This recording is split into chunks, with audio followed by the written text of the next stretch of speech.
এটা হচ্ছে গোলমরিচের গাছ। এই দেখো এরকম ভাবে গোলমরিচ ধরে। কতগুলো মরিচ পেকে গেছে, এগুলো লাল হয়ে গেছে।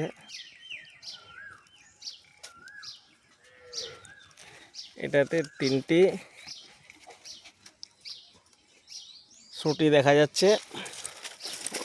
এই হলো গাছটির পাতা, অনেকটাই পান পাতার মতো দেখতে।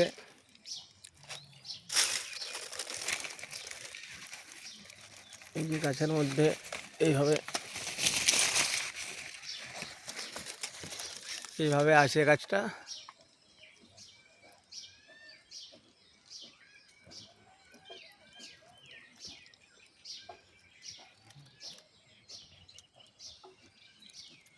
এখানেও একটা গাছ আছে,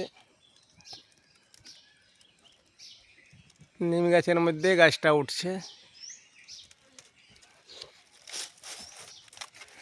খুব সুন্দর লাগছে দেখতে গোলমরিচগুলো। এই যে